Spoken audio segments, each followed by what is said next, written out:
Come around here, go there. Sorry, it's my guy. Good morning, afternoon everyone. Thanks so much for being out here. I'm obviously very happy with the outcome of the case, and it looks like I'm not having to retire from my day job after all. But at the same time, I'm unbelievably frustrated that baseless claims like this are allowed to go to court at all. We've spent the last 8 years talking about 2 songs with dramatically different lyrics, melodies, and 4 chords which are also different and used by songwriters every day all over the world. These chords are common building blocks which were used to create music long before Let's Get It On was written, and will be used to make music long after we are all gone. They are in a songwriter's alphabet, our toolkit, and should be there for all of us to use. No one owns them, or the way they are played, in the same way that nobody owns the colour blue. Unfortunately, unfounded claims like this are being fueled by individuals who are offered as music experts in musical analysis.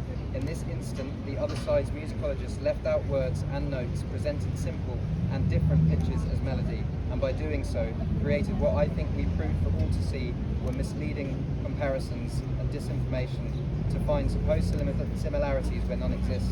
And I think we proved for all to see that they tried to manipulate my and Amy's song to try and convince the jury that they had a genuine claim. I'm very grateful that the jury saw through those attempts. This seems so dangerous to me, both potential claimants who may be convinced to bring a bogus claim, as well as those songwriters facing them. It's simply wrong. By stopping this practice, we can also properly support genuine music copyright claims so legitimate claims are rightly heard and resolved. If the jury had decided this matter the other way, we might as well say goodbye to the creative freedom of songwriters. We need to be able to write our original music and engage in independent creation without worrying at every step of the way that such creativity will be wrongly called into question. Like artists everywhere, Amy and I work hard to independently create songs which are often based around real-life personal experience. It's devastating to be accused of stealing someone else's song when we put so much work into our livelihoods. I'm just a guy with a guitar who loves writing music for people to enjoy. I am not and will never allow myself to be a piggy bank for anyone to shake.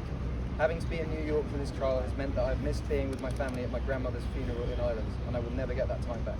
These trials take a significant toll on everyone involved, including Catherine. I want to thank the jury for making the decision that will help protect the creative process of songwriters here in the United States and all around the world.